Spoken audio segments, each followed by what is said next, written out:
Joining me right now to discuss this and the upcoming Supreme Court vote is the chairman of the Senate Judiciary Committee, Lindsey Graham. Mr. Chairman, it's always a pleasure. Thanks for being here. Thank you. Thank you. So first, before we get to the Supreme Court and your proceedings, your reaction to the breaking news this morning that I have reported from my sources that we will not hear anything from John Durham before November 3rd and the election. Well, I don't know. I've never talked to Mr. Durham. I think he's a very capable, fair-minded prosecutor.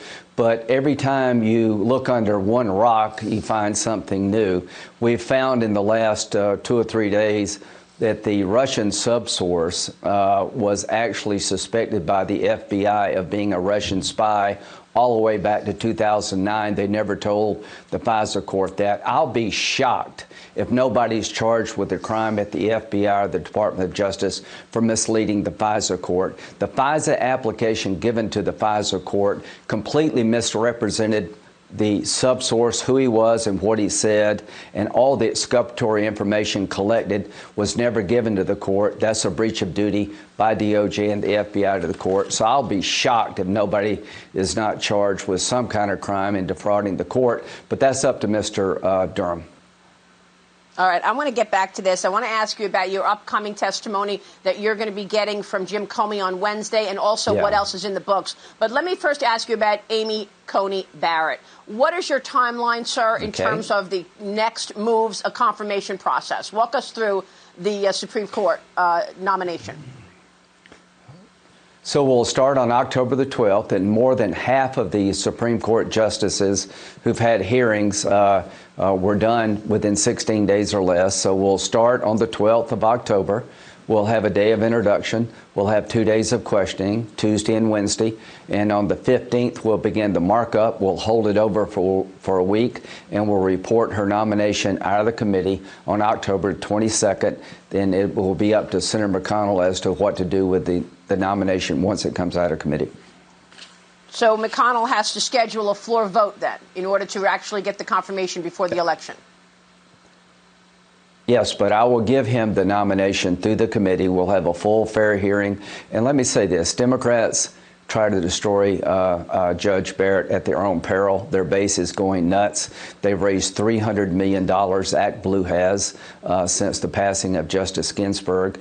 I'm being outraised 2-to-1. Every Republican running the Senate's being hit hard with all this money coming from Act Blue. So if you want to help me, LindseyGraham.com, $5 or $10 goes a long way. But the money shows the energy, and every Democratic senator is going to be under tremendous pressure to destroy Judge Barrett, and they do so at their own peril. I think the American people will not tolerate this fine nominee to be mistreated like Justice Kavanaugh was. Well, that's what I was going to say. Are you expecting the kind of fight that we saw over Judge Kavanaugh? I remember then Senator Kamala Harris was among those poking back at Brett Kavanaugh. Yeah.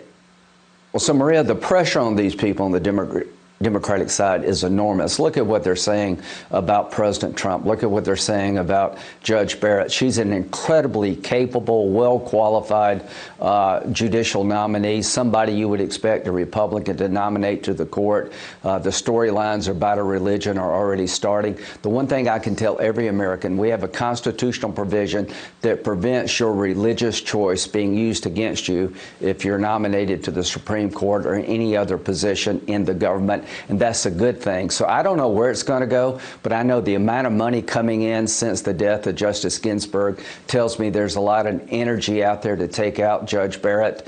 Help me and others, LindseyGraham.com. I hate keep saying that, but the money is just overwhelming. The bottom line here is they're under a tremendous amount of pressure. But after Kavanaugh, let me say this. After Kavanaugh, they try to destroy Judge Barrett at their own peril. All right, let me move on to your upcoming testimony that you're going to get from Jim Comey. You're going to hear from Comey in a public hearing on Wednesday. Look, I've got to ask you right out, Senator, is this, I mean, look, he can just in a public hearing say, I can't talk about that. That's confidential. That's classified. So, I mean, sometimes I look at public hearings and say, this is just a sham. I mean, is it? Yeah. Are you really going to solicit information from Jim Comey Wednesday?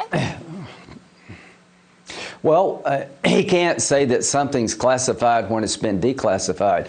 the information we received from Barr and Christopher Wray, and Attorney General Barr and Director Wray have been very helpful to me to get information out of the system.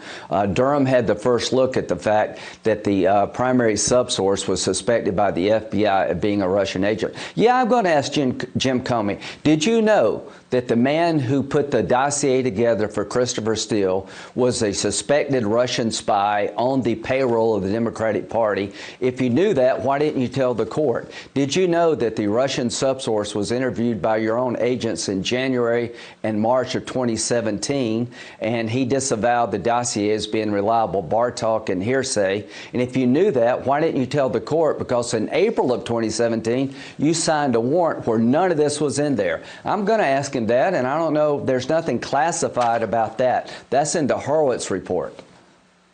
There is also breaking news in terms of who else you got to agree to come speak with you. Yeah. Tell me who else you're expecting.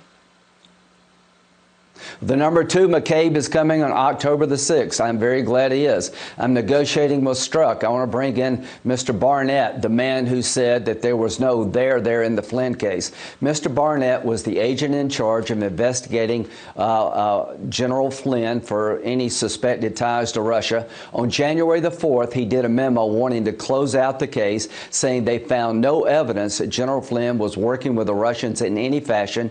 It was January 5th meeting in the White House where they kept the case going. And what did Mr. Barnett say? That it seems to me they were out to get Trump, that there was no there. They kept pushing the Flynn case in spite of the evidence. What's the pattern here? Every time there was exculpatory evidence regarding the Carter Page warrant, they hid it or they altered it. They never told the court that the dossier wasn't reliable. They knew it wasn't reliable. They kept using it. They weren't searching for the truth. They were trying to get an outcome. When you look at what Mr. Barnett says and the way they defrauded the FISA court, you get a clear picture that these people are on a mission to go after Trump, not to find the truth. I think it's clear as day, and the mainstream media is ignoring this. Can you imagine if the shoe were on the other foot? That if the Republicans had done this. So, Maria, there's a day of reckoning coming. Just stay tuned. And there's more coming. Okay. There's something else coming, more damning than this, believe it or not. So you are waiting for a further declassification of evidence this upcoming week that is, in fact, more damning than what we're talking about this morning. Well, all I can say is that so what have we learned? Everything Russia-Trump was looked at. You had $25 million, 60 agents, you had subpoenas, you had people's lives turned upside down. The question is, did they look at Russia coming after Trump? We've got a Russian spy on the payroll of the Democratic Party, putting together a document that he tells the FBI is not reliable, and the FBI uses it 4 times to get a warrant against an American citizen, a member of the Trump team. What accounts for that? There's got to be, it's clear to anybody who's looking, they wouldn't take no for an answer when it came to Trump. They were out to get the man. All right, so you are questioning whether or not the Mueller investigation was appropriate as well. You are also looking at the fraud against the FISA court, perhaps even worse than we know. And you say that the Flynn case is also questionable based on what we know today. Even though we are likely not getting anything from John Durham before Election Day, you believe you'll have more declassifications to educate the public on what went down in 2016, Senator?